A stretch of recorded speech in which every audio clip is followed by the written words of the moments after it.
আমি ইশারা নামাজ পড়িয়ে যখন রুমে প্রবেশ করি তখন দেখতে পাই দুটো জিন দাঁড়িয়ে আছে। এটা দেখে আমি প্রচণ্ড ভয় পেয়ে যাই। আসলে শুরুর দিকে তারা যে জিন এটা আমি বুঝতে পারি নাই, কেননা তারা মানুষের আকৃতিতেই আমার রুমের মধ্যে অবস্থান করছিল।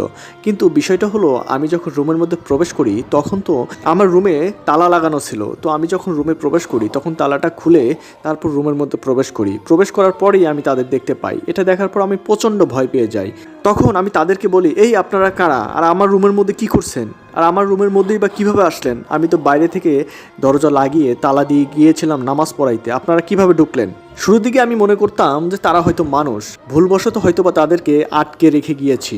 তখন তারা আমাকে বলে, হুজুর আপনি শান্ত হন, আমরা সব কিছু আপনাকে বলছি, আপনি চিন্তা করবেন না, আপনার কোনো ক্ষতি হবে না, আমরা আপনার ক্ষতি করার জন্য আসি নাই। তখন আমি বলি, আমার ক্ষতি করবেন না মানে? আমার রুমের ভিতর আপনারা কি করছেন, আর কিভাবে আমার রুমের ভিতর আসলেন? রুম তো তালা দেওয়া ছিল, তালা তো ভাঙা না, তাহলে আপনারা কিভাবে আসলেন? আপনারা কি আগে থেকে আমার খাটের নিচে ছিলেন? তাহলে একজনের রুমে বিনা পারমিশনে কিভাবে আপনারা লুকিয়েছিলেন বলেন? এটা কোনো কাজ করছেন? তখন তারা আমাকে বলে, হুজুর আপনি যা ভাবছেন তা না, আমরা আপনার অনুপস্থিতিতে রুমে ছিলাম না, আপনার রুমে প্রবেশ করার ঠিক 30 সেকেন্ড আগে আমরা রুমের মধ্যে প্রবেশ করছি। তখন আমি ভাবলাম, আরে মিয়া মজা করেন, 30 সেকেন্ডের ভিতর কিভাবে ঢুকলেন? আমি যখন তালা খুলি তখন তো আমি দরজার সামনে, আমি তো দরজাই মাত্র খুললাম, আপনারা ঢুকলেন কেমনে? তখন তারা আমাকে বলল, হুজুর আমরা মানুষ না, আমরা জিন জাতি, আর জিন জাতিদের পক্ষে সব কিছুই সম্ভব। এটা শোনার জন্য আমি মোটেও প্রস্তুত ছিলাম না, আমি খুবই ভয় পেয়ে যাই। কিন্তু যেহেতু আমি একজন ইমাম সাহেব, আমার অতীত এক্সপেরিয়েন্স এগুলো সম্পর্কে একটু একটু ধারণা ছিল, কিন্তু স্বচক্ষে কখনো জিনের ফেস টু ফেস মুখোমুখি হওয়া, এটা আমি কখনো আমার অভিজ্ঞতার মধ্যে ছিল না, যার কারণে আমি কিছুটা ভয় পেয়ে গেলাম। কিন্তু তারা আমাকে বলল, হুজুর আপনি শান্ত হন, আপনার কোনো ক্ষতি হবে না, বরঞ্চ আমরা আপনার থেকে উপকার নেওয়ার জন্য আমরা এখানে এসেছি, দয়া করে আপনি আমাদেরকে একটু উপকার করেন। এই কথা শোনার পর আমার ভিতরে ভয় লাগা কমতে শুরু করলো। হয়তোবা এরা কোনো বিপদে পড়ছে যার কারণেই আমার কাছে আসছে, কেননা এরকম কাহিনী আমি আমার শিক্ষাগুরু থেকে অনেকবার শুনেছি। জিনেরা যখন বিপদে পড়ে এবং তারা যখন সেই জিনিসটা সমাধান করতে না পারে তখন তারা মানুষের কাছে দ্বারস্থ হয় এবং মানুষের সাহায্য কামনা করে। হয়তোবা তারাও কোনো অসুবিধার জন্য আমার কাছে এসেছে। তখন আমি বললাম, ঠিক আছে আপনারা বসেন, আমার খাটের উপর বসেন, আমি চেয়ারে বসতেছি। তখন তারা আমাকে বলে, হুজুর আপনি আগে বসেন। এরপর আমি রুমের দরজাটা লাগিয়ে দিই, কেননা কে আবার রুমের মধ্যে প্রবেশ করে বলা তো যায় না। তাই আমি রুমের দরজাটা লাগিয়ে দিয়ে চেয়ারের উপর বসি। তখন তারা খাটের উপর বসে, বসার পর বলে, হুজুর আপনার কাছে আমরা একটা উপকারের জন্য এসেছি, আপনি দয়া করে আমাদেরকে একটা উপকার করবেন। তখন আমি বললাম, কি উপকার? তখন তাদের মধ্যে একজন আমাকে বলল, হুজুর আজকে আমার মেয়ের বিয়ে, কিন্তু সমস্যা হলো আমাদের যিনি কাজী, যিনি আমাদেরকে বিয়ে পড়ান, তিনি তার কাজের জন্য অন্য একটা জায়গায় গিয়েছে, সে আজ এবং আগামীকালের মধ্যে আসতে পারবে না, কিন্তু আজকেই আমার মেয়ের বিয়ে দিতে হবে। এমতো অবস্থায় আমরা এইখান দিয়ে যাচ্ছিলাম এবং যাওয়ার পথে দেখি আপনি মসজিদ থেকে নামাজ পড়িয়ে বের হয়েছেন। তখন আমরা সিদ্ধান্ত নেই বিষয়টা আপনার সাথে শেয়ার করব এবং আপনাকে নিয়ে আমার মেয়ের বিয়েটা পড়াবো। তখন আমি বললাম, এটা কীভাবে সম্ভব? আমি তো মানুষ, আর মানুষ হয়ে তো আমি আপনাদের এলাকায় যাইতে পারি না, এবং যে আমি সেখানে করবোটা কি? আর এরকম কখনো আমার আগের কোনো পূর্বের অভিজ্ঞতা নাই, তাহলে আমি কিভাবে এটা সমাধান করতে পারি? তখন জিন দুটি আমাকে বলল, হুজুর আপনি ভয় পাবেন না, আমি আপনাকে কথা দিচ্ছি, দেখুন আপনাকে যে আল্লাহ সৃষ্টি করেছে আমাদেরকেও সেই আল্লাহ সৃষ্টি করেছে, আপনিও মুসলমান আমরাও মুসলমান, আপনিও নামাজ পড়েন ইবাদত বন্দেগী করেন, আমিও নামাজ পড়ি ইবাদত বন্দেগী করি, হারাম করে বলছি না, সত্যি কথা বলছি, আমরা আপনার কোনো রকম ক্ষতি করব না, আপনি আমাদের দয়া করে একটু উপকার করেন। তো অনেক জোরাজুরির কারণে আমি রাজি হয়ে গেলাম। তখন আমি বললাম, ঠিক আছে, যদি আপনারা আমার কোনো ক্ষতি না করেন এবং আপনাদের সমস্যার সমাধান হওয়ার পর আমাকে যদি আমার রুমে আবার পৌঁছে দিয়ে যান তাহলে আমি যেতে পারি। তখন জিন দুটি বলল, অবশ্যই হুজুর, আপনি আমার মেহমান, আর মেহমানের কোনো অপমানজনক কাজ হবে সেটা আমরা কখনোই চাইব না, তবে আপনি দয়া করে আমাকে উপকার করেন। আমার মেয়ে এবং আমার মেয়ের জামাই দুজনই সেখানে বসে আছে, আপনি গেলে আমরা বিয়েটা পড়াইতে পারি। তখন হুজুর সাহেব বলল, ঠিক আছে চলেন। আর আমি কিভাবে যাব আপনাদের সাথে, আমি তো জানি না। তখন দুটি জিনের মধ্যে একজন বলল, হুজুর বেয়াদবি মাফ করবেন, আপনি দয়া করে একটু দাঁড়িয়ে আপনার চোখ দুটো বন্ধ করেন, তাহলে আপনাকে আমরা সহজে নিয়ে যেতে পারবো আমাদের এলাকায়। তখন আমি বললাম ঠিক আছে। আমি দাঁড়িয়ে গেলাম এবং চোখ দুটো বন্ধ করলাম। আমি অনুভব করলাম দুটো জিনের মধ্যে একজন জিন এসে আমাকে জড়িয়ে ধরছে। আমি তখন বললাম, আরে কি করেন, আমাকে জড়িয়ে ধরছেন কেন? তখন জিনটি আমাকে বলে, হুজুর আপনি কথা বলবেন না, আপনাকে আমরা নিয়ে যাচ্ছি, আর দয়া করে চোখ খুলবেন না। আমি বুঝতে পারলাম হয়তো তাদের এটা একটা প্রসেস। তখন আমি চোখ বন্ধ করেই থাকলাম। কিছুক্ষণ পর আমি অনুভব করলাম আমি যেন শূন্যে ভাসতেছি, অর্থাৎ আমার কাছে মনে হচ্ছে আমি যেন আসমানের দিকে শো করে উপরের দিকে উঠে যাচ্ছি, এবং এরকম একটা ফিলিংস আমার কাছে হচ্ছিল। আমি তাদেরকে জিজ্ঞেস করলাম, আমি কি রুমের মধ্যে আছি নাকি কোথাও উড়ে চলে যাচ্ছি? আমার কাছে মনে হচ্ছে আমি উপরের দিকে উড়ে চলে যাচ্ছি। তখন আমাকে যে জিনিসটা জড়িয়ে ধরে আছে সে আমাকে বলল, হুজুর আর যাই হোক না কেন আপনি চোখ খুলেন না, চোখ খুললে আপনি ভয় পাবেন, তার চেয়ে আপনি চোখ বন্ধ করে থাকেন, আর কিছুক্ষণ সময় পর আমরা আমাদের এলাকায় পৌঁছে যাব। আমি তাদের কথা মতো চোখ খুললাম না, কেন আমার কাছে মনে হচ্ছিল আমরা উপরের দিকে কোথাও যাচ্ছি। আমি সাধারণত সমতল ভূমি থেকে উচ্চ কোনো ভূমিতে উঠলে এবং নিচের দিকে তাকালে এমনিতেই ভয় পাই, যার কারণে আমি আর ওই রিস্ক নিতে চাই নাই। তখন আমি আরও ভালোভাবে চোখ দুটো বন্ধ করে থাকি এবং কিছুক্ষণ পর তারা বলে, হুজুর চোখ খোলেন। আমি চোখ খুলে দেখি আমি আমার রুমের মধ্যে নাই। আমি এমন এক জায়গায় অবস্থিত, এখানে সম্পূর্ণ পৃথিবী থেকে আলাদা, চারিদিকে সবুজ এবং একটা আলিশান বাড়ির সামনে আমি উপস্থিত, এবং সেখানে অনেক অনেক জিন অবস্থিত, এবং প্রতিটা জিন মানুষের আকৃতিতে, এবং সবগুলো দেখতে অসম্ভব রকম সুন্দরী। শুধু সেখানে জিনই নয়, সেখানে অনেকগুলো পরী ছিল, এবং এই পরীগুলো দেখতে মাশাআল্লাহ এত সুন্দর মেয়ে মানুষ আমি জীবনে কখনো দেখি নাই, যার দিকে তাকাইলে আসলে চোখ ফেরানো যাবে না। আমি যেহেতু হুজুর মসজিদের ইমাম, ওই যে প্রথম এক নজরে যা দেখেছিলাম, তারপর আমি আর পরীদের দিকে তাকাই নাই। আমি শুধু জিনদের দেখতেছিলাম, তারা অনেক লম্বা লম্বা এবং তাদের চাপ দাড়ি, সুন্দর মাথায় টুপি, সবাই ইমানদার দেখে যেন আমার প্রাণটা জুড়িয়ে গেল। আর এত সুন্দর পরিবেশ, এত সুন্দর বাড়ি, রাজপ্রাসাদের মতো বাড়ি, যে কারুর এই বাড়িটা নিজের স্বপ্নের বাড়ি হইতে পারে।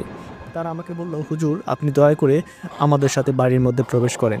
তো আমরা যখন আগাতে লাগলাম, তখন আমাদের আগানোর আগেই ওই যে জিনগুলো ছিল, পরীগুলো ছিল, তারা ওই বাড়িটির মধ্যে প্রবেশ করলো এবং তারা তাদের নিজ নিজ জায়গায় দাঁড়িয়ে গেল। আমি বাড়ির মধ্যে প্রবেশ করলাম। প্রবেশ করার পর দেখলাম একটা সুন্দরী রমণীয় একটা নারী বধূ বেশে লাল শাড়ি পরে ঘুঙুর দিয়ে ওখানে বসে আছে, এবং তার পাশেই একটা জিন শেরওয়ানি পাগড়ি পরিহিত অবস্থায় সেই পরীটির পাশে বসে আছে, যেন তারা আমার জন্যই অপেক্ষা করতেছিল। তো আমি তখন গেলাম, যাওয়ার পর সেই জিনটি বলল যে, হুজুর এই আমার মেয়ের আজকে বিয়ে, আর এটা আমার মেয়ের জামাই। আপনি দয়া করে যত তাড়াতাড়ি সম্ভব এদের বিবাহটা সম্পন্ন করে দেন, কেননা এরা দীর্ঘক্ষণ যাবৎ এখানে অপেক্ষায় ছিল। তখন আমি বললাম, ঠিক আছে, আমি আমার কাজ করতেছি, আমাকে বসার জন্য কিছু একটা দেন। তখন আমাকে বসার জন্য তারা একটা ব্যবস্থা করে দিল। আমি সেখানে বসলাম। বসার পর ইসলাম রীতি অনুযায়ী যেভাবে বিবাহ মানুষকে পড়ানো হয়, আমি ঠিক হুবহু সেভাবেই তাদেরকে বিবাহ পড়াইলাম। পড়ানোর পর আমি সেই জিনকে বললাম যে, আপনার মেয়ের বিবাহ পড়ানো সম্পূর্ণ হয়ে গিয়েছে। আজকে থেকে, মানে এই মুহূর্ত থেকে আপনার মেয়ে এবং আপনার জামাই দুজন স্বামী স্ত্রী। তখন সেই পরীটির বাবা আমাকে জড়িয়ে ধরলেন, বললেন, আপনি অনেক ভালো মানুষ, আপনার কাছে আমি চিরকৃতজ্ঞ। আজকে যে আমার মেয়ের বিবাহ আমি দিতে পেরেছি, এজন্য আমি নিজেকে খুব ধন্য মনে করছি। আমি কল্পনাও কখনো ভাবি নাই কোনো মানুষ এসে আমার মেয়ের বিবাহ সম্পন্ন করতে পারবে, বা কোনো হুজুর আমাদের সাথে আসবে। আপনি অনেক সাহসী এবং অনেক ভালো মানুষ, আল্লাহ আপনার ভালো করবে। তখন আমি তাদেরকে ধন্যবাদ জানাইলাম যে, আপনাদেরকেও অনেক ধন্যবাদ, আপনারা আমার উপর ভরসা রেখেছেন, এবং এত মানুষ থাকতে আমার মতো নগণ্য কম শিক্ষিত মানুষের কাছেই আপনি গিয়েছেন, এজন্য আপনাদেরকে ধন্যবাদ। এখন আমাকে যাওয়ার ব্যবস্থা করে দেন, আমি আমার রুমে যেতে চাই। তখন সেই জিনটি আমাকে বলল, হুজুর আপনি বেয়াদবি মাফ করবেন, আপনার এই কথাটা আমি রাখতে পারবো না। আপনি আমার মেহমান, আপনি কোনো কিছু না খেয়ে এখান থেকে যাবেন, এটা আমাদের জন্য অপমানজনক। তখন আমি বললাম, ঠিক আছে, সমস্যা নাই, আমাকে হালকা কিছু নাস্তা পানির ব্যবস্থা করেন, সেটা খেয়ে আমি যাব। তখন সেই জিনটি বলে, হুজুর না, আপনার জন্য আমরা স্পেশাল খাবারের ব্যবস্থা করেছি। তখন সেই জিনটি বলে, হুজুর সামান্য কোনো খাবার না, আপনার জন্য আমরা স্পেশালভাবে খাবারের আয়োজন করেছি, আপনি দয়া করে আসুন। তখন তারা আমাকে ডেকে নিয়ে গেল একটা ডাইনিং টেবিলে, এবং সেখানে উপস্থিত হওয়ার পর দেখলাম সেখানে কেউ নেই, শুধুমাত্র ডাইনিং টেবিলটা সাজানো আছে, এবং সেই ডাইনিং টেবিলে এমন কোনো খাবার নাই যেটা আমি পৃথিবীতে দেখেছি সেই খাবার খাবারটা ওখানে নাই।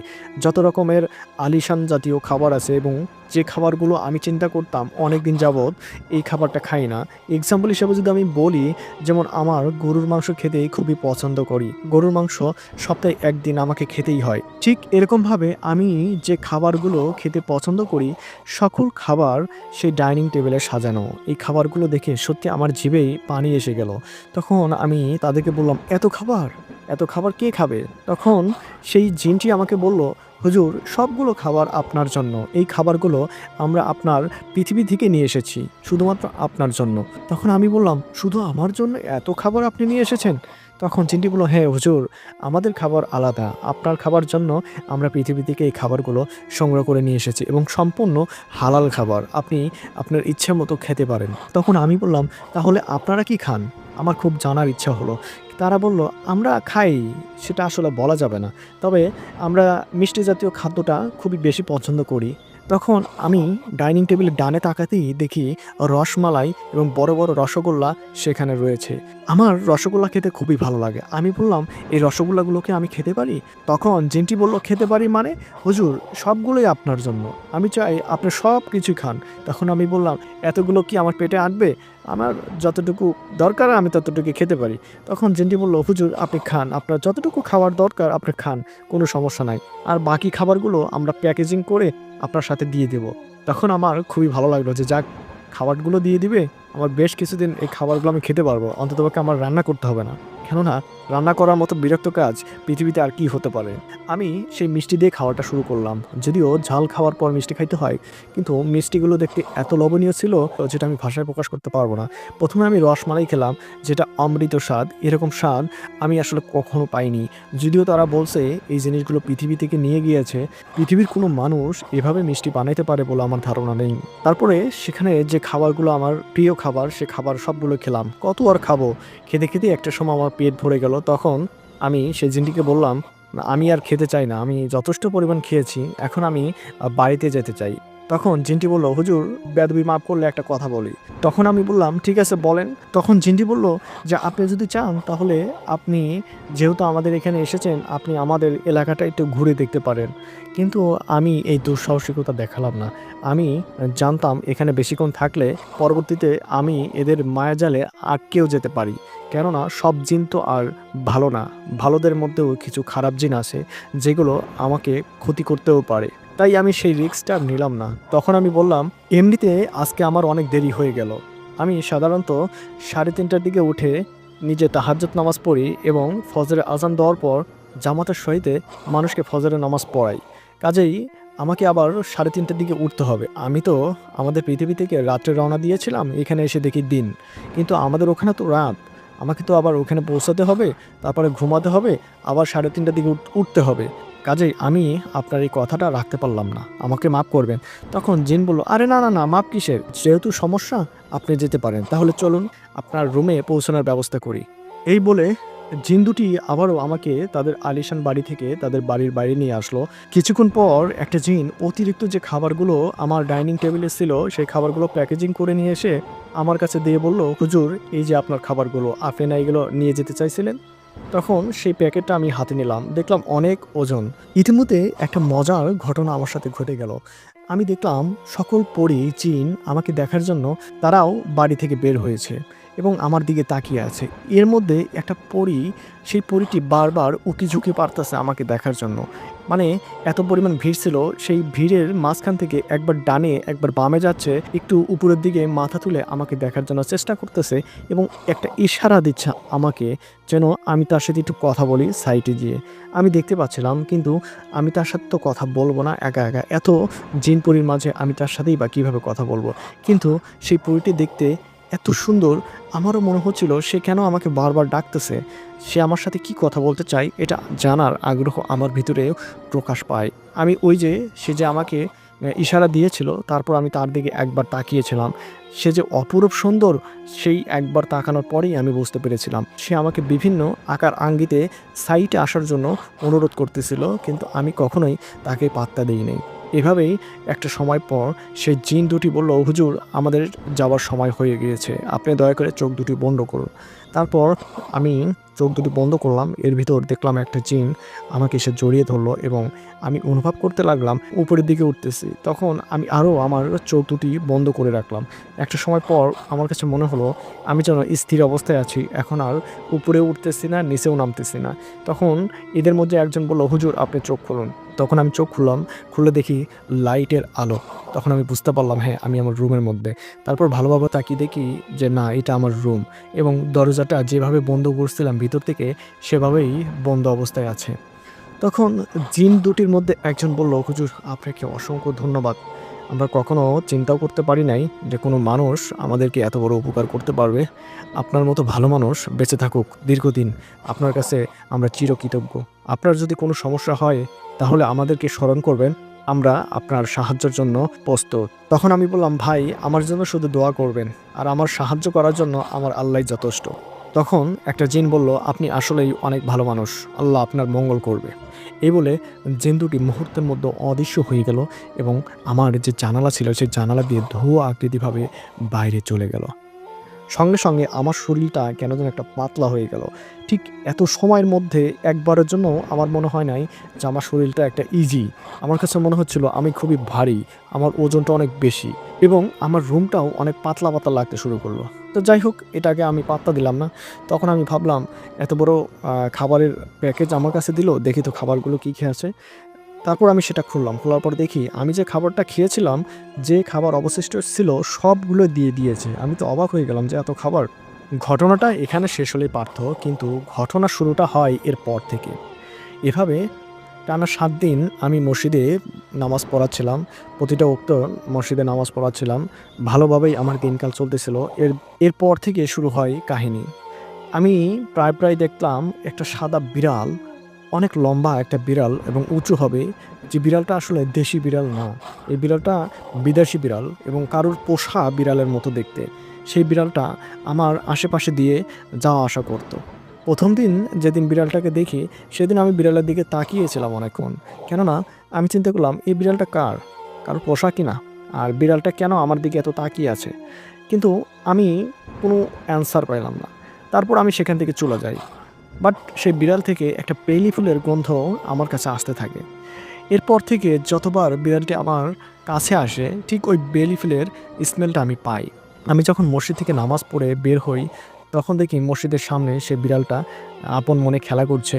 আবার যখন ফজরোক্ত নামাজ পড়ানোর জন্য মসজিদের উদ্দেশ্যে রওনা দেই তখন দেখি রাস্তায় সেই বিড়ালটি বসে আছে।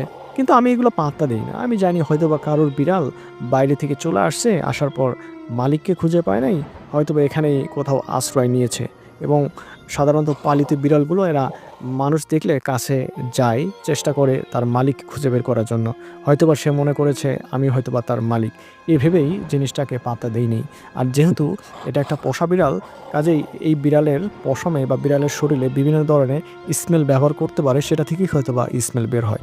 বিষয়টা আমি একদম নর্মালি নেই। কিন্তু একদিন এশারাত নামাজ পড়ানোর পর আমি যখন রুমে প্রবেশ করি, খাওয়া দাওয়া করার পর যখন শোয়ার প্রস্তুতি নিব ঠিক সেই সময় বিদ্যুৎটা চলে যায়। আমি রুমের মধ্যে বেশ কিছুক্ষণ অপেক্ষা করি যে বিদ্যুৎটা আসলে আমি আবার শুয়ে পড়ব, কেননা প্রচণ্ড গরম। বিছানায় আমি শুতে পারছিলাম না, গা ঘেমে বিছানাটাই ভেজে যাচ্ছিল, যার কারণে আমি চেয়ারে বসেছিলাম এবং কিছু কোরআন তেলাওয়াত করতেছিলাম। কিন্তু 30 মিনিট 40 মিনিট হয়ে যায় এবং 1 ঘন্টা হয়ে যায়, তারপরেও বিদ্যুৎ আসার নাম নেই। তাই আমি সিদ্ধান্ত নিই না, রুমে আর থাকা যাবে না, প্রচণ্ড গরম। তারপর রুমের দরজা খুলি, তখন আনুমানিক রাত 9:30টার দিকে হবে। তখন আমার মসজিদের বাইরে একটা পুকুর ছিল, এই পুকুর পাড়ে খুবই বাতাস লাগে। সেই জায়গায় বসলে পানির ঠান্ডা এটা বাতাসের সাথে ভেসে ভেসে আসতো এবং খুবই সুন্দর লাগতো। আমি দিনের বেলায় সেখানে মাঝে মাঝে বসে থাকতাম। আর তাই আমি চিন্তা করলাম সেখানে যাই, যে বসে থাকি, কারেন্ট আসলে আমি আবার রুমে চলে আসবো। যথারীতি সেখানে যাওয়ার পর দেখি খুবই ঠান্ডা একটা জায়গা, নিরিবিলি জায়গা, প্রচণ্ড বাতাস। আমার সেই বাতাসে প্রাণটা জুড়িয়ে গেল। তখন আমি আমার মনের আনন্দে কিছু সূরা পাঠ করতে শুরু করলাম, কেননা যেহেতু আমাকে নামাজ পড়াইতে হয়, এরকম কিছু সূরা প্রতিদিন প্র্যাকটিস করতে হয় যাতে নামাজ পড়াইতে আমার সুবিধা হয়। তাই আমি প্র্যাকটিস করতে করতে একটা সময় যখন বিদ্যুৎ আসে তখন আমি চিন্তা করলাম যে অনেক রাত হলো, এখন রুমে যাই। ঠিক যখন আমি পিছনের দিকে ঘুরলাম দেখি একটা সুন্দরী নারী, আনুমানিক 6 ফিট হবে, এত সুন্দর দেখতে, এত সুন্দর মায়াবী, এরকম নারী আমি কখনো দেখি নাই। ইভেন ওই যে জিন সমাজে আমি গিয়েছিলাম, তাদেরকে ২ নজর দেখার পর যে নারীগুলো আমি দেখেছিলাম, তাদের চেয়েও সুন্দর চেহারা নিয়ে আমার কাছে একজন নারী উপস্থিত। তখন আমি কিছুটা গা ঝাঁকি দিয়ে উঠলো। আমি ভাবলাম, এ আবার কে? এ কোথা থেকে আসলো? আর এত রাত্রে এত সুন্দরী নারী এবং আমাকে কেউ যদি দেখে ফেলে, তাহলে তো একটা কেলেঙ্কারি কারবার হয়ে যাবে। তখন আমি সঙ্গে, সঙ্গে বললাম, "এই আপনি কে? আর এত রাত্রে আপনি আমার এখানে কি করেন? মানুষ দেখলে তো খুবই খারাপ ভাববে। আপনি তো খুবই খারাপ মহিলা। এভাবে মাথায় ঘুমর নাই, বোরকা নাই, আমার সামনে চলে আসলেন, তাও আবার এত রাত্রে?" তখন সেই মেয়েটি বলল, "হুজুর, আমি তো এখন আসি নাই। আপনি যখন কোরআন তেলাওয়াত করতেছিলেন, তখন থেকে আমি আপনার সাথে আছি। আপনি এত সুন্দর তেলাওয়াত করেন, আমার খুবই ভালো লাগে কোরআন তেলাওয়াত শুনতে।" তখন আমি বললাম, "আপনি কে? আপনি রাত্রে আসছেন কেন? আপনার সমস্যা কোথায়?"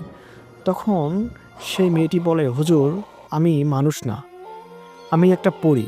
আর আপনার কোনো সমস্যা নাই। আপনার ব্যতীত আমাকে কেউ দেখতে পাবে না। কাজেই আপনার মানহানি, মান-সম্মানহানি হবে এরকম কোনো কাজ আপনার হবে না। আপনি টেনশন নিবেন না।" তখন আমি ভাবলাম, এ আবার কোন জ্বালার মধ্যে পড়লাম। কিন্তু আমি যখন তার দিকে তাকাচ্ছিলাম, একটা জিনিস আমি অনুভব করলাম যে ওই যে বেলি ফুলটা, সেই বেলি ফুলের গন্ধটা তখন আমার কাছে আরও বেশি আসতে লাগে। তখন আমি বুঝতে পারলাম, তাহলে এই বিড়ালটাই ছিল এই পরী। এটা যখন আমি বুঝতে পারলাম, তখন আমি বললাম, "আপনি কি তাহলে বিড়াল হয়ে এই এতদিন আমার পিছু, পিছু ঘুরঘুর করতেন? আমি তো ভাবতাম এটা একটা বিড়ালই।" তখন পরীটি বলে, "হ্যাঁ, আমি সেই পরীটি বিড়াল অবস্থায় ছিলাম। কেননা আমি আপনার সাথে কথা বলতে চাই, আপনার কাছে আসতে চাই, কিন্তু আমার সাহস হচ্ছিল না যে কিভাবে আপনার সামনে আসব। আজকে যখন এরকম একটা সুযোগ পাইলাম, এই সুযোগটা আমি হাতছাড়া করতে চাই নাই। তাই আমি আমার আকৃতিতে চলে আসলাম।" তখন আমি ভাবলাম, আপনাকে তো মনে হয় আমি কোথাও দেখেছি। আপনাকে আমার চেনা, চেনা লাগতেছে, যত সম্ভব মনে পড়ে। তখন পরীটি বলে, "হ্যাঁ, আপনি আমাকে দেখেছেন। আপনার কি মনে পড়ে কিছুদিন আগে আমাদের এলাকায় যে আপনি একটা বিবাহ পড়িয়ে এসেছেন? তার মধ্যে আমি আপনাকে একবার ইশারা দিয়েছিলাম। আপনি হয়তোবা দেখছেন কিনা আমার মনে নাই। কিন্তু আমি আপনাকে ইশারা দিয়েছিলাম সেইদিন কথা বলার জন্য। কিন্তু আপনি আমাকে পাত্তাই দেন নাই।" তখন আমার সমস্ত ঘটনা মনে পড়ে যায়। তখন আমি বললাম, "ও আচ্ছা, আপনি সেই মেয়েটা যে আমাকে ঐদিন ইশারা দিয়েছিলেন কিছু বলার জন্য? সেইদিন অবশ্য আমারও জানতে ইচ্ছা করছিল যে আপনি কেন আমাকে বারবার ইশারা দিচ্ছিলেন কিছু বলার জন্য। তো বলেন দেখি কি বলতে চান?" তখন পরীটি বলে, "আপনি অনেক ভালো মানুষ। আসলে সেইদিন আপনাকে দেখার পর আমার আপনার প্রতি একটা সফটনেস কাজ করে। আপনাকে আমি ভালোবেসে ফেলেছি হুজুর। আমি আপনাকে বিবাহ করতে চাই।" যখন পরীটি আমাকে সরাসরি এরকম একটা প্রস্তাব দেয়, আমার মেজাজটা খুবই খারাপ হয়ে যায়। তখন আমি বলি, "আপনার হেদায়েত জ্ঞান কি সব শেষ? হতে পারে আপনি একটা পরী, কিন্তু আপনার ভিতর তো একটা জ্ঞান বলে কোনো কথা আছে, সেটাও কি শেষ? দেখুন, আমি তো একটা মানুষ, আপনি একটা পরী। এছাড়াও আমি বিবাহিত। আমার ২ টা সন্তান আছে। অভাব অনটনের কারণে মসজিদে নামাজ পড়িয়ে খাই। একসাথে ২ কাজ হয়। আল্লাহর ইবাদত করা হয়। দ্বিতীয়ত নামাজ পড়ানোর কারণে কিছু টাকা উপার্জন হয়। সে টাকা দিয়ে আমি আমার পরিবার চালাই। আমি তো বিবাহিত। আর এটা কিভাবে সম্ভব?" তখন পরীটি বলে, "হুজুর, কেন সম্ভব না? আমি আমার তরফ থেকে আপনাকে ভালোবাসি। আমি চাই আপনাকে বিয়ে করতে।" এবার আমি খুবই রাগ হয়ে যাই। তখন আমি বলি, "আপনি এই মুহূর্তে এখান থেকে যাবেন। আর যদি না যান, তাহলে আমি এমন কাজ করব আপনি এখানেই পুড়ে মরবেন। আপনি কি দেখতে চান আমি আপনাকে এখানে কিভাবে মারতে পারি?" তখন পরীটি বলে, "হুজুর, দয়া করে আপনি উত্তেজিত হবেন না, আমি যাচ্ছি। আপনি বিষয়টা ভেবে দেখবেন। আমি আপনাকে জোর করছি না।" এই বলে পরীটি সেখান থেকে অদৃশ্য হয়ে যায়। আমার খুবই রাগ হয়, প্রচণ্ড রাগ হয়। আমি তখন সেই পুকুর থেকে অজু করি। অজু করার পর রুমে চলে আসি। তারপরও আমার ভিতরে রাগ কমতেছিল না। আমি চিন্তা করতেছি, একটা পরীর কিভাবে সাহস হয় আমার কাছে এসে বিবাহর প্রস্তাব দেওয়ার জন্য। আমার মেজাজটা খুবই খারাপ হতে থাকে। আমার ধারণাটা ১ম ঠিকই ছিল। আমি জানতাম যে এই সকল জিন পরীর সাথে ওঠা-বসা করলে কোনো না কোনো দিক দিয়ে ক্ষতি হয়। এরকম ক্ষতি হতে পারে। আমি ভাবছিলাম, যাই হোক, জিনিসটা ভালোই, ভালোই সবকিছু মিটকাট হয়ে গিয়েছে। আমার কোনো ক্ষতি হয় নাই। কিন্তু আমি তো দেখছি আমার বড় একটা ক্ষতি হয়ে যাচ্ছে। এরকম একটা পরী যদি আমাকে এভাবে জ্বালাতন করে, তাহলে তো আমার সমস্যা হতে পারে। যার কারণেই আমি চেষ্টা করলাম নিজের গাটা বন্ধ করার জন্য। আমি যেখানে থাকি সেটাকে বন্ধ করার জন্য। এভাবেই দিনকাল চলতেছিল। আনুমানিক ৩ থেকে ৪ মাস পর ইশারের নামাজ পড়িয়ে আমি যখন রুমের মধ্যে প্রবেশ করি, প্রবেশ করার সঙ্গে সঙ্গেই দেখি আবারও সেই পরীটি আমার রুমের মধ্যে বসে আছে। এটা দেখার পর আমি এক দৌড়তে রুম থেকে বের হয়ে যাই। তখন সেই পরীটি রুমের ভিতর থেকে ডাকে, "আরে, আরে, আপনি কোথায় যান, কোথায় যান? আমি তো আপনার জন্য অপেক্ষা করছি।" যাই হোক, সে যেহেতু আমাকে ডাকাডাকি করতেছিল, তাই আমি রুমের মধ্যে প্রবেশ করি এবং মানুষ যাতে কেউ দেখতে না পারে এই জন্য রুমের দরজাটা লাগিয়ে দিই। এরপর পরীটি আমাকে বলে, হুজুর, আজ থেকে 3-4 মাস আগে যে আপনাকে আমি প্রপোজ করছিলাম, আপনাকে যে আমি একটা প্রস্তাব দিয়েছিলাম, আপনি কি সেটা নিয়ে ভাবছেন কিছু? আমি সেটা জানার জন্য এসেছি। তখন আমি সেই পরীটিকে বলি, এটা নিয়ে ভাবার কি আছে? আমি না তোমাকে সেই দিনই আমার মতামত জানিয়ে দিয়েছি, আর তুমি জানো না আমার 2টি বাচ্চা আছে, আমার একজন স্ত্রী আছে, তাদের রেখে আমি কেন আবার বিবাহ করতে যাব, তাও আবার তোমার মতো পরীকে? এটা কখনো হয়? তখন সে আমাকে বলল, কেন হয় না? আপনারা নাকি 4 বিয়ে করেন? 4 বিয়ে করা তো সুন্নত, অনেক হুজুরে নাকি বিয়ে করে 4টা করে। তাহলে আপনার দ্বিতীয় বিবাহ করতে সমস্যা কোথায়? বরঞ্চ আমি আপনার আগের পক্ষের যে স্ত্রী সন্তান আছে তাদেরকে অনেক ধন সম্পদ দিব, তারা খুব ভালো থাকতে পারবে, বিনিময়ে আপনি আমাকে বিবাহ করেন। এভাবে আমাকে বিভিন্ন লোভ দেখাতে শুরু করে। একটা পর্যায়ে আমি খুবই রেগে যাই এবং আমি আয়াতুল কুরসি পড়তে শুরু করি। আমার তখন মাথায় একটাই কাজ করে, এ ভালোই ভালোই যাবে না, একে আমি এখানে একটা উচিত শিক্ষা দেবো। এই বলে যখন আমি দোয়া কালাম পড়া শুরু করব, এরকম একটা মনস্থির ভাব করলাম, ঠিক সেই মেয়েটি দৌড়িয়ে আমার কাছে আসে এবং আমার মাথায় হাত রাখে। সঙ্গে সঙ্গে আমি আমার অতীত ভুলে যাই। জি, সঙ্গে সঙ্গে আমি আমার অতীত ভুলে যাই। তখন সেই মুহূর্তে আমার মনে হয়, আমি কোথায়? আমি একটা রুমের মধ্যে আছি, কিন্তু আমি কে? আমার অতীত কি? আমি কি করতাম সব কিছু ভুলে গিয়েছি। এবং আমার সামনে সেই পরীটি আছে, এই পরীটিকে আমার খুব আপন লাগতে শুরু করে। তখন আমার কাছে মনে হয় এই পরীটি আমার খুব চেনা এবং আমার খুবই নিকট আত্মীয়, এবং সে আমার খুবই অন্তরঙ্গ একজন মানুষ। এরপর পরীটি আমাকে বলে, তুমি কেমন আছো? আমি বলি, হ্যাঁ আমি ভালো আছি। তুমি কেমন আছো? সেই পরীটি বলে, আমিও ভালো আছি। এরপর পরীটি আমাকে বলে, আজকে না আমাদের বিয়ে করার কথা? আমি বললাম, ও হ্যাঁ তাই নাকি, আমি তো আসলে ভুলে গিয়েছিলাম। এরপর পরীটি বলে, চলো আজকে আমরা বিয়ে করব। তখন আমি তার কথা মতো বলি, ঠিক আছে চলো। আমার অতীতের কোনো কিছু মনে নেই। আমার কাছে মনে হচ্ছিল এই পরীটি আমার কাছে সব, সে যা বলবে আমি তাই করতে বাধ্য। একটা পর্যায়ে সে আমাকে বলে, আমাকে জড়িয়ে ধরো। তখন আমি তাকে জড়িয়ে ধরলাম এবং চোখ বন্ধ করতে বলে। আমি চোখ বন্ধ করলাম, সে তাদের এলাকায় আমাকে নিয়ে গেল। আমি সেখানে যা দেখলাম, এটা একটা দু পাহাড়ের মাঝখানে একটা আলিশান বাড়ি। সেই বাড়িতে বেশ কিছু জিন পরী অবস্থিত। তবে আমি যে মানুষ, এটা কিন্তু আমি খুব ভালোভাবেই অনুভব করতে পারি, এবং তারা যে জিন পরী এটাও আমি জানি। কিন্তু আমার কাছে মনে হচ্ছিল এই পরীর সাথে আমার দীর্ঘদিনের সম্পর্ক, আমার অতীত বলে কোনো কথা নেই, এই পরীটাই আমার সব, এরকম আমার কাছে মনে হচ্ছিল। তারপর সে আমাকে তাদের এলাকায় নিয়ে গেল এবং আমি বুঝতে পারলাম তাদের এলাকা নিয়ে যাওয়ার পর তাদের যে সদস্যগুলো ছিল এরা খুবই রাগান্বিত হয় এবং তারা তাদের নিজস্ব ভাষায় একে অপরের সাথে রাগে রাগে কিছু কথা বলতে শুরু করে এবং আমার দিকে এমনভাবে তাকায় যেন আমি মহাভারত অশুদ্ধ করে ফেলেছি, এবং আমার দিকে তাকিয়ে তারা যেন কী যেন বলে। ঠিক তখন আমার পাশে যে পরীটি আমাকে নিয়ে গিয়েছিল সেই পরীটিও তাদের ভাষায় কি যেন একটা রাগান্বিতভাবে কথা বলে, আঙুল ঝুঁকে ঝুঁকে বলে।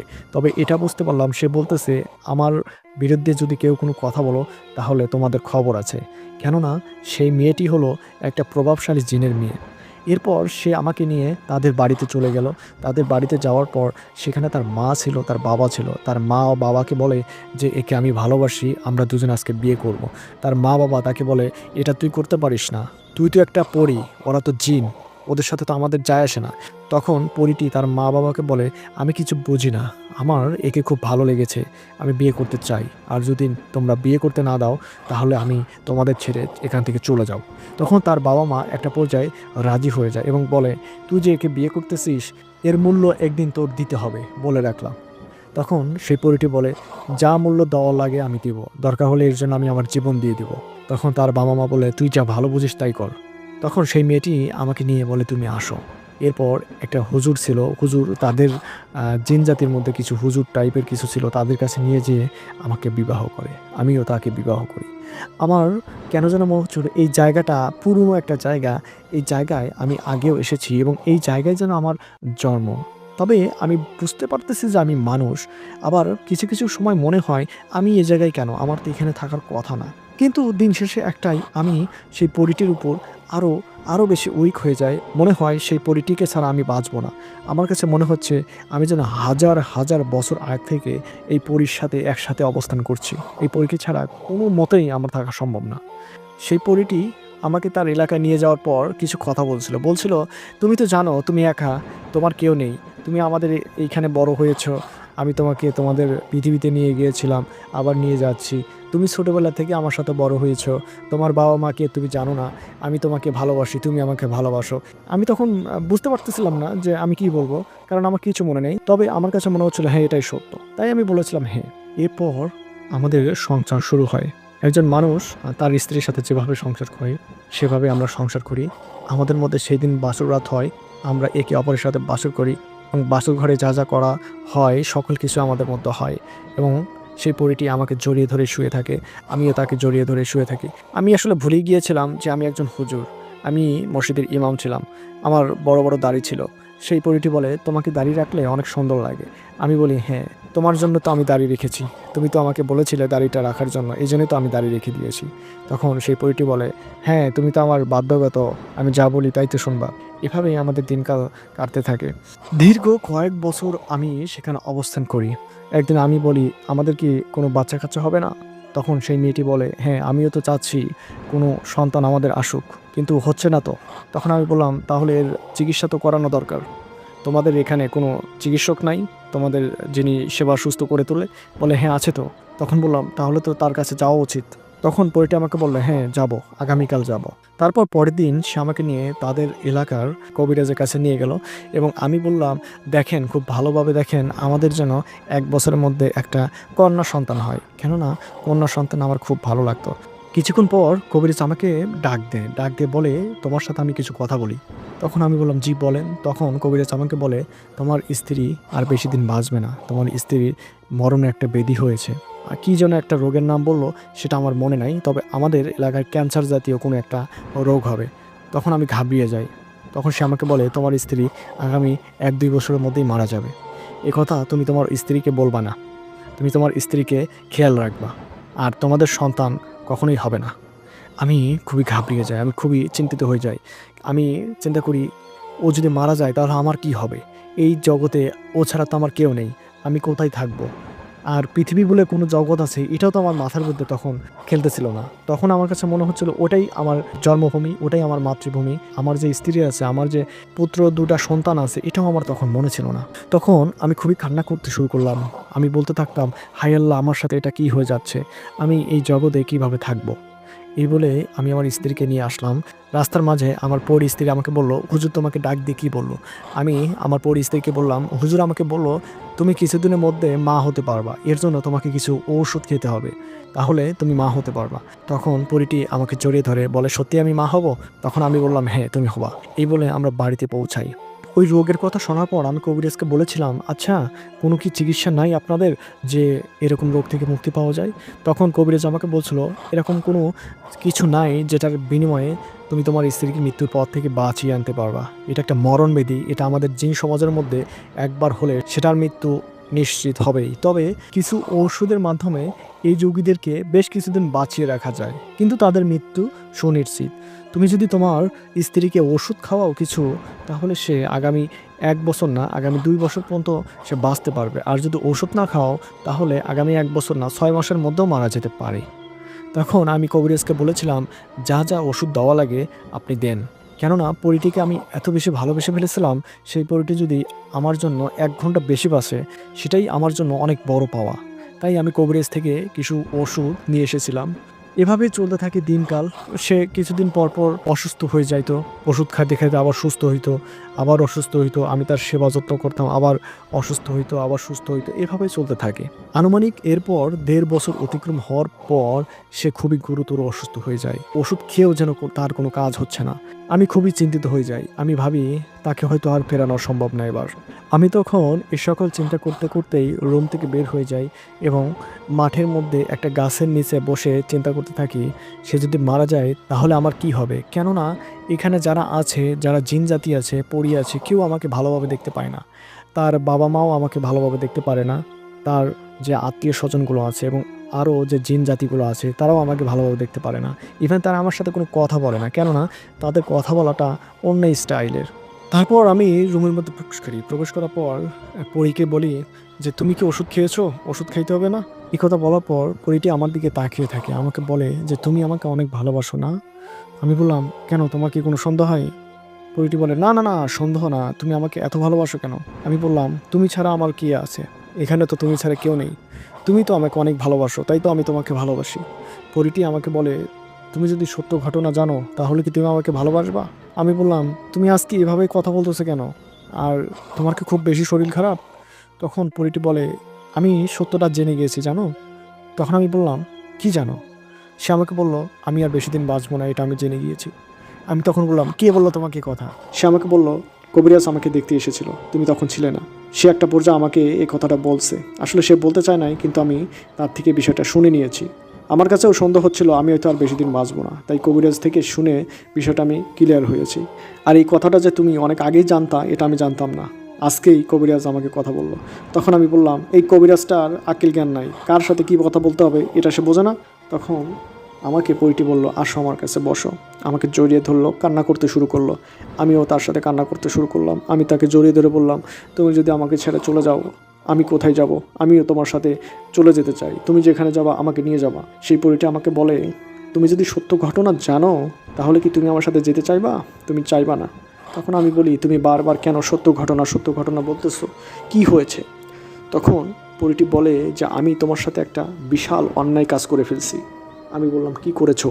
পরিটি আমাকে বলে, তুমি আসলে আমাদের এখানের কেউ না, তুমি মানুষ, এটা তুমি জানো, কিন্তু তুমি যেটা জানো না সেটা হলো তোমাকে আমি এখানে জোর করে রেখেছি। তুমি পৃথিবীর মানুষ, পৃথিবীতে তোমার বউ আছে, তোমার বাচ্চা আছে। আমি তোমাকে জোর করে নিয়ে এসে আমাকে বিবাহ করতে বাধ্য করেছি, তোমার সাথে আমি এখানে সংসার করতেছি। এই বলে পরিটি আমার মাথায় হাত দেয়। হাত দিয়ে সে যে আমাকে ব্ল্যাক ম্যাজিক করে রাখছিল সেটা ছুটিয়ে দেয়। এটা দেওয়ার সঙ্গে সঙ্গে পুরনো স্মৃতিগুলো আমার একে একে মাথার মধ্যে ঢুকতে থাকে। তখন আমি বুঝতে পারি যে আমি তো মসজিদের ইমাম ছিলাম, আমি তো আমার স্ত্রী আছে, আমার সন্তান আছে, সকল কিছু আমার কাছে পানির মতো আস্তে আস্তে আস্তে আস্তে ক্লিয়ার হতে শুরু করে। এটা ক্লিয়ার হওয়ার সঙ্গে সঙ্গে আমার মনটা ভার হয়ে যায়। আমি চিন্তা করি যে একটা পরী আমার সাথে এই কাজগুলো করছিল, কিন্তু আসলে তো আমার আর কোথাও যাওয়ার জায়গা নাই। আমি এখান থেকে কীভাবে যাব সেটাও তো জানি না। আর এতদিনে তো 10 বছর অতিক্রম হয়ে গিয়েছে।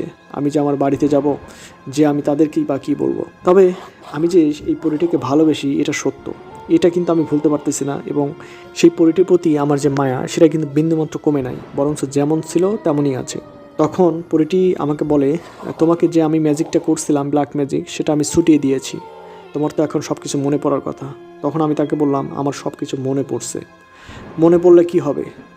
তুমি তো আমাকে বিবাহ করেছো, তুমি তো আমার স্ত্রী। তোমাকে যেহেতু আমি ভালোবাসি, এখনও ভালোবাসি। আমি চাই তুমি সত্যি সত্যি সুস্থ হও। আমি আর পৃথিবীতে ফিরতে চাই না, যেটা আমার সাথে হয়ে গেছে সেটা হয়ে গিয়েছে। এই মুখ নিয়ে আমি আর পৃথিবীতে যাইতে চাই না। পরীটি আমাকে বলে, সত্যি তোমার সাথে এই অন্যায় কাজটা করা আমার মোটেও উচিত হয় না, তুমি আমাকে মাফ করে দাও। আমি জানি না সেই দিন যেদিন তোমাকে নিয়ে আমি আমার বাড়িতে আসলাম, আমার বাবা মা বলেছিল এর পরিণাম তোকে দিতে হবে, হয়তো বা সৃষ্টিকর্তা আমাকে এই পরিণামটা দিচ্ছে, আমি আর বেশি দিন বাঁচব না। তখন আমি তাকে সান্ত্বনা দেই। তখন তাকে বলি যে সব কিছু ঠিক হয়ে যাবে, তুমি চিন্তা করিও না। এই বলে আমিও কান্না চোখে রুম থেকে বের হয়ে আবারও একটা গাছের নিচে যে বসি এবং বসে সেখানে চিন্তা করতে থাকি আমার লাইফে কী ঘটতেছে, এগুলো কেন ঘটতেছে, এগুলো চিন্তা করতেছিলাম। এরকম চিন্তা করতে করতে দেখি দূর থেকে একজন আমার দিকে আসতেছে এবং আমাকে দেখে যেন দৌড়ে দৌড়ে আমার দিকে আসতেছে। আসার পর বলতেছে, আরে হুজুর, আপনি এখানে কি করেন? আপনার তো এখানে থাকার কথা না। আমি বললাম, আমি তো এখানেই থাকি, আপনি কে? তখন সেই জিনটি আমাকে বলল, আপনি আমাকে চিনতে পারেন নাই? ওই যে আপনাকে নিয়ে এসেছিলাম আমার মেয়ের বিয়ে। তখন আমার বিষয়টা মনে পড়ে। সব কিছু যখন মনে পড়লো তখন বললাম, হ্যাঁ হ্যাঁ হ্যাঁ, আমি তো আপনাকে চিনতে পেরেছি। সেই জিনটি বলল, আপনি এখানে কেন? আর আপনি এখানে, আমি জানি না কি হয়েছে বলেন তো। তখন আমি তাকে বিস্তারিত ঘটনা খুলে বলি। এই ঘটনা শোনার পর সে খুবই মর্মাহত।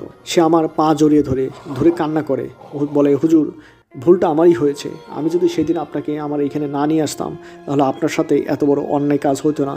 আমি তো জানি না এরকম কাজ আপনার সাথে হয়েছে, যদি জানতাম আমি আপনাকে উদ্ধার করতাম। এতগুলো বছর আপনি এখানে আছেন, আপনি জানেন আপনার স্ত্রী আছে, আপনার কন্যা আছে। আমি তখন বললাম, হ্যাঁ আমার তো স্ত্রী কন্যা আছে, কিন্তু আমি কি করব? আমি আজকে কিছুক্ষণ আগে জানতে পারলাম আমার সাথে এই ঘটনাগুলো ঘটছে। আমি যদি এটা জানতে না পারতাম তাহলে আপনি তো আমাকে এসে বলতেন, আপনি তো আমাকে চেনেন, কিন্তু আমি আপনাকে চিনতে পারতাম না। তখন সে জিনটি বলে, চলুন তো দেখি আপনার কে স্ত্রী, কার এত বড় স্পর্ধা, এত বড় সাহসকার। তখন আমি বলি, দেখুন আমার যে পরী, আমার স্ত্রী, তো তার সাথে আপনি কোনো খারাপ এবং বাজে ব্যবহার করবেন না। সে হয়তো কিছুদিনের মধ্যেই মারা যাবে, সে একটা কঠিন রোগে আক্রান্ত। তখন সে বলে, চলুন দেখি কে। তারপর আমি তাকে নিয়ে যাই। নিয়ে যাওয়ার সঙ্গে সঙ্গে আমার পরি স্ত্রীটা তাকে দেখে লাফিয়ে ওঠে, আতঙ্কিত হয়ে যায়। তখন সে বুঝতে পারে ঘটনা একটা ঘটছে। এটা বোঝার পর সে অসুস্থ অবস্থায় কান্না শুরু করে দেয় এবং সেই জিনটির কাছে বারবার মাপ চায়, বলে আমাকে মাপ করে দেন, আমাকে মাপ করে দেন, আমার ভুল হয়ে গেছে, আমার ভুল হয়ে গেছে, আমি বুঝতে পারি নাই। সেই জিনটি বলে, তুমি অনেক বড় অন্যায় করেছো, তুমি যদি আজ অসুস্থ না থাকতা এর কী ধরনের শাস্তি দিতে হয় আমি দিতাম। আমাদের জিনের বাদশার কাছে তোমাকে নিয়ে কঠিন বিচার হয়ে যেত তোমার, কিন্তু আমি শুনতে পাইছি তুমি নাকি কিছুদিন পর মারা যাবা, এটা আল্লাহই তোমাকে বিচার করে দিয়েছে। তখন পরীটা আরও কান্না শুরু করে। আমি পরীটাকে জড়িয়ে ধরে বলি, ভাই এভাবে কথা বলবেন না, আমার স্ত্রী তো, আমি ওকে ভালোবেসে ফেলেছি এতদিনে। তখন সেই জিনটি বলে, ঠিক আছে ভাই, আপনার কোনো সমস্যা হলে আমাকে বলবেন, তার সাথে যাতে আমি যোগাযোগ করতে পারি সেরকম একটা রাস্তা আমাকে বলে দেয়। এরপর সে চলে যায়। আল্লাহর কি কাম, পরের দিন আমার স্ত্রী মারা যায়, সেই পরীটি মারা যায়। মারা যাওয়ার পর আমি খুবই হতাশ হয়ে যাই। তার বাবা মা আসে। যেহেতু সেই পরীটি তার বাবা মার অমতে আমাকে বিবাহ করেছে, তাই পরীটি বিবাহর পর আমাকে নিয়ে অন্য একটা জায়গায় চলে আসছে এবং আমরা সেখানে বসবাস করতেছিলাম। কিন্তু পরীটি যখন মারা যায় এটা তার বাবা মা শুনতে পায়, তারপর তার বাবা মা দেখতে আসে এবং তার আত্মীয় স্বজনে দেখতে আসে এবং সবাই এসে আমাকে দোষারোপ করতে থাকে। তারা বলে আমার জন্য নাকি তাদের মেয়েটা মারা গিয়েছে, আমাকে কঠিন বিচার করবে, বিভিন্ন কথাবার্তা বলতে থাকে। তখন আমি দেখলাম বিষয়টা তো খুবই খারাপ দিকে যাচ্ছে। একটা তো আমার স্ত্রী মারা গেছে, আমি একটা শোকের মধ্যে আছি, দ্বিতীয়ত তারা আমার বিচার করবে, আমাকে বিভিন্ন খারাপ ভাষায় কথা বলতেছে। তখন আমি সাতকুল না ভেবে আমি ওই যে জিন ভাইটি, ওর সাথে যোগাযোগ করার জন্য যে রাস্তা আমাকে যে উপায়টা বলে দিয়েছিল সেই উপায় দিয়ে আমি তার সাথে যোগাযোগ করি এবং তাকে আমি বলি যে এই অবস্থা, আমার স্ত্রী পক্ষের পরিগুলো আমাকে তো দোষারোপ করতেছে, তারা হয়তো বা আমাকে মেরে ফেলবে ভাই, আমার তো মরে যাওয়াই উচিত, আমার পৃথিবীতেও জায়গা নাই, আমার জিন জগতেও জায়গা নেই, অতএব মরে যাই না, কি বলেন? তখন সেই জিনটি আমাকে বলে, আরে ভাই এই এত কিছু হয়েছে আমাকে এখন জানাইলেন, আপনার কোনো সমস্যা নাই, আমি তো আছি। এরপর সেই জিনটি আমাকে বলল, আপনারা এখানে এক মুহূর্তে থাকার দরকার নাই, যা হয়েছে হয়েছে, আপনার স্ত্রী তো এখানে মারা গেছে তাই না? আমি বললাম হ্যাঁ মারা গিয়েছে। তখন জিনটি বলল, তাহলে তো আপনারা এখানে কেউ নেই। তখন আমি বললাম হ্যাঁ ভাই, আমার এখানে কেউ নাই। জিনটি আমাকে বলল, ভাই আপনার কাছে অনুরোধ, দয়া করে আপনি আপনার পরিবারের কাছে ফিরে যান, এদের মাঝে থাকেন না, আপনারা কিন্তু এরা মেরে ফেলবে, আর আপনার স্ত্রীও এখন নাই। তখন আমি বললাম, ভাই এতদিন পর আমি আমার স্ত্রী সন্তানদের কাছে কিভাবে, কোন মুখ নিয়ে ফিরে যাব? তখন তারা বলল, আপনি তো অন্যায় করেন নাই, আপনার সাথে অন্যায় করা হয়েছে, আপনি চলুন, আমি আপনার সন্তান এবং স্ত্রীদেরকে বুঝিয়ে বলবো। তখন সেই জিনটির ভরসায় আমি আমার বাড়িতে চলে আসি। সেই জিনটি আমাকে নিয়ে আসে। জিনটি নিয়ে আসার পর আমি এখানে পৃথিবীতে এসে দেখি অন্ধকার। তখন আমি বুঝতে পারি যে অনেক রাত হয়ে গিয়েছে। আমাদের বাড়ি আমি চিনতে পারতেছিলাম না, কেননা বাড়ি ঘর সব কিছু এলোমেলো হয়ে গেছে। নতুন একটা বাড়ি উঠছে, কিছু গাছালি কেটে ফেলা হয়েছে, পুরো অন্যরকম একটা ডিজাইন করা হয়েছে। আমি বুঝতে পারলাম হয়তো তারা অনেক ভালো আছে। তখন জিনটি বলে, ভাই আপনি থাকেন, আমি যাই। আমি বললাম, না ভাই, আপনি এত দূর আমাকে নিয়ে এসেছেন, আপনি থাকেন, আপনাকে আমার দরকার হবে। তারপর জিনটি আমাকে বলল যে এই রুমে আপনার স্ত্রী আছে আর এই রুমে আপনার সন্তান আছে, তাদেরকে আপনি ডাকেন। তখন আমি 2 রুমেই নক করলাম। নক করার পর একটা সময় তারা বের হলো। আমাকে দেখার পর আমার স্ত্রী কান্নায় ভেঙে পড়ে, আমার বড় ছেলে সেও কান্নায় ভেঙে পড়ে। ছোট যে ছেলেটা ছিল এ বড় হয়ে গেছে, কিন্তু সে আমাকে চিনতে পারতেছে না। আমার বড় সন্তান এবং আমার স্ত্রী আমাকে জড়িয়ে ধরে বলে, তুমি এতদিন কই ছিলা, এতদিন পর আসলা, আমরা তো ভেবেই নিয়েছি তুমি মারা গিয়েছো, সেই যে তুমি নিখোঁজ হয়েছো, তোমার কোনো সন্ধান আমরা আর পাইনি। তুমি জানো কতবার, কত দিন, কত রাত কিভাবে তোমাকে খুঁজেছি, কেউ কোনো সন্ধান তোমার দিতে পারে নাই। আর তুমি এতদিন পর আসলা, এতদিন কোথায় ছিলা? আমি কোনো কথা বলতেছিলাম না, আমার চোখ দিয়ে পানি পড়তেছিল, আমার চোখ দিয়ে শুধুই পানি পড়তেছিল। কিন্তু এখানে একটা বিষয় আমি লক্ষ্য করলাম, আমি যখন জিন জগৎ থেকে পৃথিবীতে আসলাম, আসার সঙ্গে সঙ্গে আমার যে পরি স্ত্রী ছিল তার জন্য যে আমার একটা মায়া ছিল, সেটা যেন নিমিষেই এখানে আসার পর উদাও হয়ে যায়। তখন আমার ওই পরিটির প্রতি আবার রাগ হতে শুরু করে। তখন আমি চিন্তা করি, এই পরিটা আমার লাইফ থেকে 10 থেকে 12টা বছর নিয়ে গেল, সে মারা গিয়েছে বলেই তো আমি মুক্তি পেয়েছি। এইগুলো আমার মাথার মধ্যে খেলতে থাকে এবং তাকে যে আমি ভালোবেসেছিলাম, এই ভালোবাসাটা আমার মাঝে বিন্দুমাত্র নাই। এটা কিন্তু রাগ করে না, এটা কেন যেন অটোমেটিকভাবে আমি যখন পৃথিবীতে অবর্তন করি, এটার সঙ্গে সঙ্গে আমি ফিল পেতে শুরু করি যে সে তার মায়াজালে আমার ভালোবাসা সে জোর করে নিয়েছে। আর পৃথিবীতে আসার পর আমার স্ত্রী এবং সন্তানের জন্য আমার বুকটা হাহাকার শুরু করে। আমি তাদেরকে জড়িয়ে ধরি, আমি বলি যে আমার সাথে বিশাল একটা ঘটনা ঘটে গেছে, যেটা শোনার পর তোমরা ঠিক থাকবা কিনা আমি জানি না, আমার কোনো দোষ নাই। এবং জিনটি সমস্ত ঘটনা পুঙ্খানুপুঙ্খানুভাবে আমার স্ত্রী এবং সন্তানকে মাঝে শেয়ার করে। তারপর তারা শোনার পর তারাও কান্নায় ভেঙে যায়। একটা পর্যায়ে জিনটি বলে, ভাই সমস্ত ঘটনা আমি বলেছি, আশা করি আপনার কোনো সমস্যা হবে না, তাহলে আমি এবার যাই। আর আপনার কোনো যদি সমস্যা হয় তাহলে আমি তো বলেই দিয়েছি আমাকে ডাকলে কিভাবে আমি আসব, সেভাবে আমাকে ডাকবেন, আমি মুহূর্তের মধ্যে আপনার সামনে উপস্থিত হব। এই বলে জিনটি সেখান থেকে চলে যায়। আমার সন্তান, আমার স্ত্রী আমাকে কাছে পেয়ে তাদের যেন আনন্দ কে দেখে, তারা মহা খুশি, আমিও অনেক খুশি। কিন্তু আমার ভিতরে নিজেকে খুবই অপরাধী মনে হচ্ছিল। আমার কাছে মনে হচ্ছিল, হাইরে, আমার এরকম একটা স্ত্রী, আমার সন্তানদের রেখে এতগুলো বছর আমি একটা অন্য নারী মানে পরীর সাথে সংসার কাটিয়েছি, এবং তার জন্য কি করি নাই, তাকে কতটা ভালোবেসেছি, তার জন্য কত কিছু করেছি, এটা আমি কিভাবে করলাম? সেই পরীটা তো আমাকে নিয়ে গেছিল জোর করে, কিন্তু আমার ভালোবাসা সে কীভাবে পেল? আমার তো ভালোবাসা তার পাওয়ার অধিকার ছিল না, তাহলে আমি এটা কিভাবে করলাম? আমার অনুশোচনা বোধ হতে থাকে। আমি আমার স্ত্রীর কাছে মাপ চাই, সন্তানের কাছে মাপ চাই। তারা আমাকে বলে, আমার সন্তান আমাকে বলে, আব্বা আপনার তো কোনো দোষ নাই, দোষ তো সেই দুষ্ট পরীর, আল্লাহ তাকে ক্ষমা করবে না। এভাবেই আমার স্ত্রী এবং আমার সন্তানেরা আমাকে আপন করে নেয়, যেটা আমি মোটেও ভাবতেছিলাম না যে এরকমভাবে। বন্ধুরা, এই ছিল ঘটনা। এতক্ষণ কণ্ঠে ছিলাম আমি আর যে নীল। আর এই ঘটনাটা যিনি পাঠিয়েছেন তিনি তার পরিচয় গোপন করে পাঠিয়েছেন, কিছু সংযত কারণে তিনি তার পরিচয় প্রকাশ করেন নাই। আর এই ঘটনাটা পাঠিয়েছেন ওনারই ছেলে, ওনার ছেলেই পুরো ঘটনাটা জানিয়েছেন, সেভাবেই আমি আপনাদের সামনে উপস্থাপন করলাম। বন্ধুরা, ঘটনাটা যদি ভালো লাগে অবশ্যই লাইক করবেন, কমেন্ট করবেন, সাবস্ক্রাইব করবেন, শেয়ার করবেন, অবশ্যই শেয়ার করবেন। আর আপনাদের মাঝে যদি এরকম ঘটনা থেকে থাকে আমাদের ইমেল অ্যাড্রেসে পাঠাবেন। ধন্যবাদ।